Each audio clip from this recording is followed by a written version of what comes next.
Assalamualaikum warahmatullahi wabarakatuh. Salam sejahtera untuk kita semua. Shalom, Om Swastiastu, Namo Buddhaya, salam kebajikan. Kami dari kelompok 2 sebagai presenter ke-6 kelas B Bimbingan dan Konseling Fakultas Ilmu Pendidikan Universitas Negeri Makassar Angkatan 2020. Melalui video kali ini, kami akan menjelaskan beberapa hal terkait dengan paragraf. Namun sebelum itu, izinkan saya beserta anggota kelompok 2 lainnya untuk memperkenalkan diri. Sebagaimana salah satu pepatah mengatakan, tak kenal maka tak sayang maka tak cinta. Perkenalkan, nama saya Arini Aulia. Di sini saya akan bertindak sebagai pemateri pertama yang akan membawakan materi berkaitan dengan pengertian paragraf.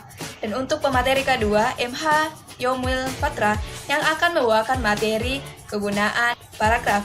Dan untuk materi yang ketiga, ataupun materi terakhir, akan dibawakan oleh Aulia Wasilah Fotona Salim, yang akan membawakan materi berkaitan dengan macam-macam paragraf. Nah, saya ingin bertanya, apakah teman-teman sudah mengetahui apa itu paragraf? Kalau belum tahu, saya akan menjelaskannya.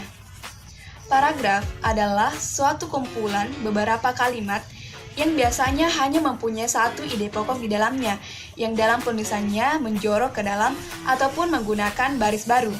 Nama lain daripada paragraf itu adalah alenia. Selanjutnya, definisi daripada paragraf menurut para ahli dalam bidang kebahasaan. Yang pertama adalah menurut Ramlan. Menurut Ramlan, paragraf merupakan bagian dari suatu karangan yang memuat sejumlah kalimat yang mengungkapkan satuan informasi dengan ide pokok sebagai pengendaliannya. Selanjutnya yang kedua, menurut Hamdayani dan kawan-kawan. Menurut Hamdayani dan kawan-kawan, paragraf merupakan serangkaian kalimat yang saling bertalian untuk membentuk sebuah ide ataupun gagasan baru. Nah, dari beberapa penjelasan mengenai pengertian paragraf, dapat disimpulkan bahwa paragraf merupakan kumpulan dari beberapa kalimat yang saling bertalian satu sama lain dan membentuk suatu ide ataupun gagasan baru. Nah, mungkin itulah yang dapat saya sampaikan terkait dengan pengertian paragraf. Lebih dan kurangnya mohon dimaafkan. Wassalamualaikum warahmatullahi wabarakatuh. Bismillahirrahmanirrahim. Assalamualaikum warahmatullahi wabarakatuh. Perkenalkan, nama saya Muhammad Nusrul Hamdi Yomil Patra. Saya akan menjelaskan materi tentang fungsi paragraf. Paragraf mempunyai berbagai macam fungsi. Di antaranya yaitu 1. Paragraf dalam sebuah kalimat dapat menjadi pengantar sebuah ide-ide, isi kalimat dan kalimat penutup pada tulisan yang dibuat oleh penulis. 2. Mencurahkan suatu perasaan dan pemikiran penulis dalam sebuah karya atau kalimat dalam bentuk tulisan yang dibuat secara logis dan dapat diterima oleh pembaca. 3. Paragraf dapat membantu pembaca untuk memahami segala sesuatu mengenai isi dan topik dalam sebuah tulisan. 4.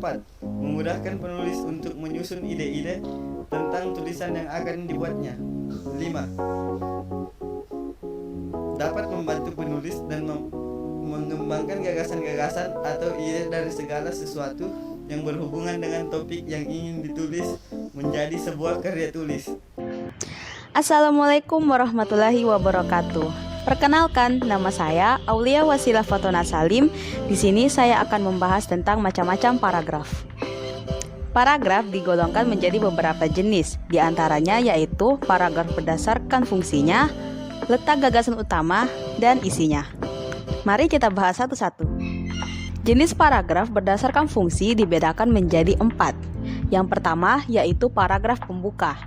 Dalam membuat karangan, kecuali karya ilmiah, paragraf pembuka pada umumnya untuk memancing rasa keingintahuan pembaca terhadap isi artikel secara keseluruhan. Kedua yaitu paragraf isi, merupakan bagian-bagian pokok dalam suatu karangan.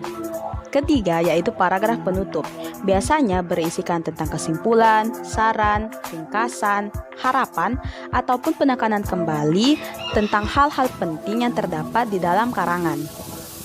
Keempat yaitu paragraf penghubung, berfungsi untuk menghubungkan paragraf satu dengan paragraf lainnya atau karangan satu dengan karangan yang lainnya. Jenis paragraf berdasarkan letak gagasan utamanya juga dibedakan menjadi 4. Pertama yaitu paragraf deduktif, merupakan paragraf yang letak gagasan utamanya berada di awal paragraf. Kedua yaitu paragraf induktif. Ini kebalikannya, merupakan paragraf yang letak gagasan utamanya berada di akhir paragraf. Ketiga, paragraf ineratif adalah paragraf yang letak gagasan utamanya berada di tengah paragraf. Keempat, paragraf campuran, di mana letak gagasan utamanya berada di awal paragraf dan juga di akhir paragraf.